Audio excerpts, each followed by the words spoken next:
And when it comes to the notion of transit, and in particular the notion of trying to establish this region's first rail transit program, it really does require broadening our understanding of how these pieces all fit together. And so tonight what I'd like to do is share with you some thoughts that are really in some ways my own. They are the reflection of my career working across the United States and throughout the world on transit-related initiatives, and doing so from primarily a land use and economic development lens. So I'll admit, while I work and muck up a lot of the work of my colleagues in the transportation and traffic engineering world, it's done with good intentions. And it's really done with the expectation that we actually create better places for us all to live. And I think all the comments we've heard tonight, the one that really struck home for me was the importance of us understanding the economic consequences of our public investments. And transportation, in particular rail transit, goes back 150 years. And it really was our nation's first foray into what are often called public-private partnerships or joint development initiatives between the economy, our business community, and the public sector, our government. And so as we think forward to what we want to see happen in the Triangle, I hope that everyone will keep that in mind, that when we think about the notion of building transportation and advancing a transit vision, that it really needs to be a mutual partnership between those forces. I want to also understand that we don't get to do this in one step. It takes multiple steps. And what we're faced with right now is really getting past that first hurdle, which is for regions across the country. I've had the pleasure of actually working on almost 100 different projects around the country, and I can honestly say not all got built.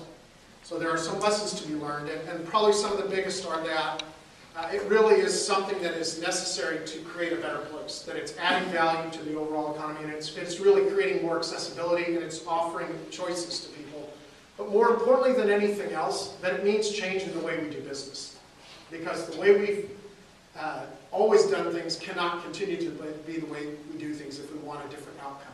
I think it was Albert Einstein, if I can pervert his story and put it in my own words, basically what he says, we'll always do, we continue to do what we've always done, we'll continue to get what we've always done. So if rail transit as a regional strategy to help expand our mobility and offer us really better choice is going to happen, then there's some changes to the rules that we need to make. I would be remiss if I didn't have you also understand that this is an economic decision. It's one that we have to do together, and if we understand how it works, we'll actually do it in a way that improves the overall economy. And so we need to kind of unravel what's hidden underneath a public infrastructure investment like rail, and understand that it comes with it requisite relationships to the development community. And while we're in difficult economic times, it really is at this time that developers and businesses are making the most shrewd decisions. They don't really have choice about those decisions, so they only make the ones that make the most sense. And this is also that great time to do it as a team. So let me snapshot for you just some thoughts that will help inform that discussion. And recognize that in order to get to this really first build opportunity, we need to recognize that the cities that actually have been successful took the initiative to actually create a comprehensive vision.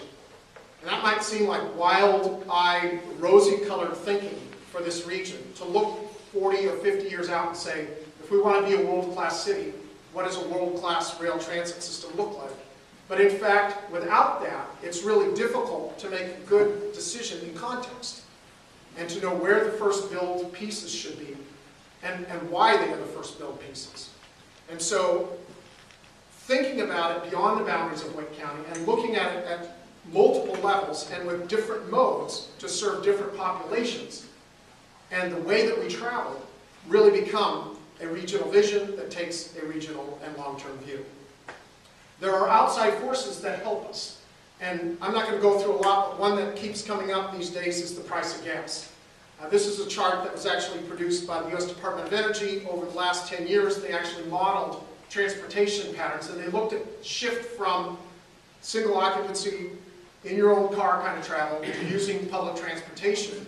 And what they found is, despite everyone thinking it was $4 a gallon gas, that tipped us over and sent us into a rise in transit ridership in 2008 and 9. The shift actually occurred in 2007 with gas hitting $3 a gallon. And it escalated as it went up to $4 a gallon. That's important because it signals to us that there are even economic tipping points out there that are influencing this beyond the downturn in the economy. That in fact, prior to the downturn, in 2007 when it was at its peak, and everyone was feeling flush, $3 a gallon gas started to shift people into thinking there are better ways to spend our money and be more mobile. There's a whole wealth of different modes we could choose to address this issue and create more mobility across the region. And yet there are only ones that we will choose. And so rather than force us all into the choices that the experts might suggest, it's wise to look at the ones that we might choose by intuition and self-selection. And so what's interesting is that when you look across this bar that looks at all bus and rail mode types that are out there for public transportation, there were really only 3 or 4 that saw meaningful change when the gas prices spiked and transit activity went up. The biggest one, of course, was the supported bus transportation, which really is the backbone of any region. And that only went up 2%. And the reason for that is twofold. One, it's already the widest use, so a 2% is actually a meaningful change. But more interestingly, the bigger reason that they found was that it was actually the result of the fact that dependent riders were already on the bus system. And they really didn't make the shift because they'd already done it for cost of living reasons, lifestyle choice reasons, and really necessity. But what really changed was light rail, commuter rail, and metro rail. So this is the subway systems in the big cities. Now what happened there? Well, those are really the choice riders. Those are the folks who weren't dependent on transit, but in fact, when they saw this happen, wanted to make the shift. And so as we think to our region, it's really interesting and really great that partly by design, but partly by necessity, light rail and commuter rail are the components we're really thinking about when we look at our region. There are other examples all over the country we can draw from. And just one quick example to snapshot for you when we think about where we should put these modes is to look at the city of Minneapolis and their metropolitan area, where they look at, it's not just the mode you choose, but where you put it that makes a difference. And in 2 particular analyses, they looked on the left at what the density, what the mix of uses were, and what the accessibility by pedestrians was to potential stations along the corridor. And then with that, they looked at what the actual mode share was when those options were going to be built. And what was different primarily about it was not transportation, it wasn't accessibility. At the end, it was about density and land use decisions. So what it's saying is that transit really is fundamentally dependent on land use decisions. And so as we look at the city of Raleigh, as we look at Wake County, all the 12 jurisdictions across the metro area that are thinking about this, we have to put those 2 together. But it's more than just that. There's a whole suite of issues that I could go through and we could spend hours on. Suffice it to say that the more you create a complete analysis, a more holistic and comprehensive view to think about where we want transit to be in the region, the decisions actually get easier. I know that sounds somewhat counterintuitive, but the choices get fewer because it becomes less possible to serve all these masters if you try to just put it where everybody says they want it, but where the options really make it possible. So let's think about the region and understand that while we are in a difficult time, in 1950, this is what the metropolitan area looked like, and the little yellow dots are where we had urbanization. By the 1970s, we probably almost doubled our urbanized area. By 2000, this is what we looked like. And what was interesting about this is we still had our 2 cores, right? With one exception. What was that? RTP. And what did that do? That changed the movement and migration of development toward serving a 3rd center, an employment center, if you want to call it that.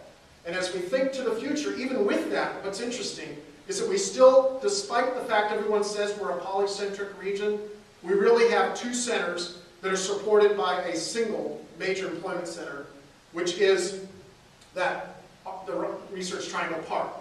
And to serve that really means serving 2 different masters. One is the commute which is how most people think about transit being the major function. And the other is our daily trips.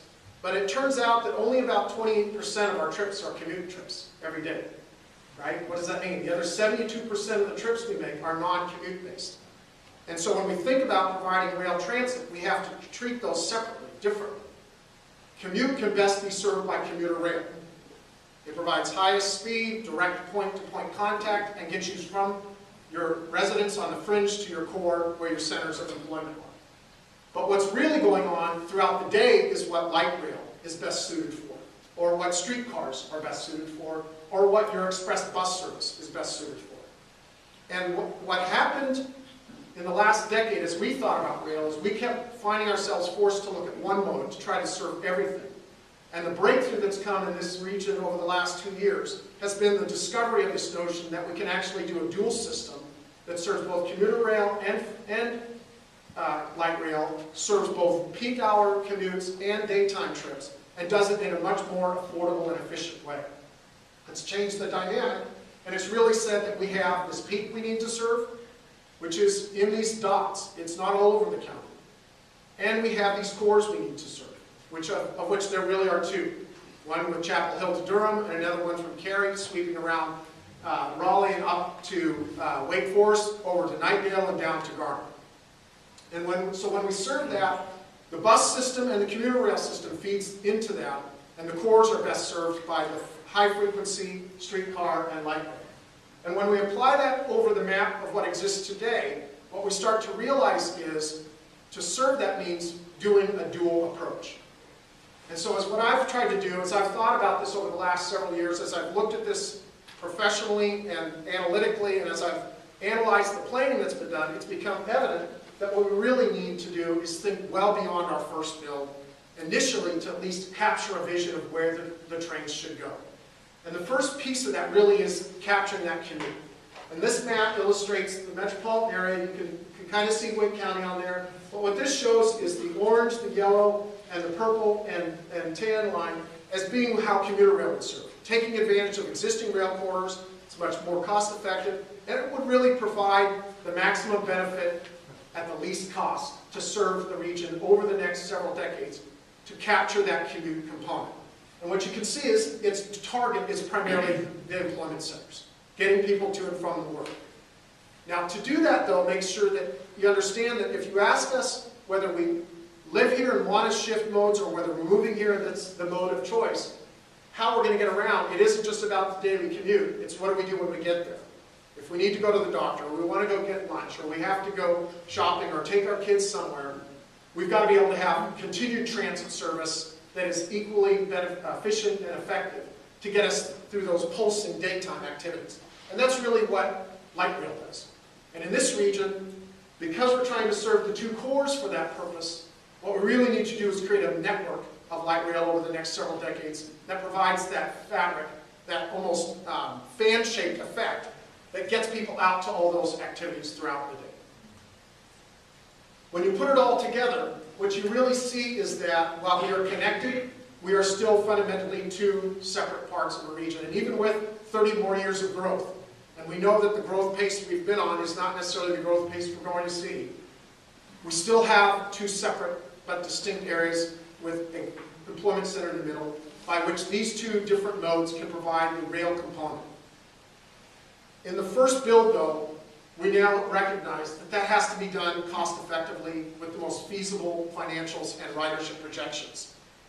I think intuitively everybody knew that, but at the core what we didn't understand is that we were trying to use one mode to serve two different purposes, but by breaking it up we can actually get two modes that serve them more independently and more cost effectively. This map shows all the grayed out future rail lines that, by my estimation, and granted I'm using that set of about 10 or 20 factors to weigh, it isn't time for us to be able to put rail everywhere. So how do we make that first move? We have to put it in those places that are only really transit ready. And as our earlier speaker said, even the federal government is taking a harder look and saying, do you have the transit readiness? Are the land uses in place? Is the ridership there? Is the congestion necessary? And is the affordability component going to support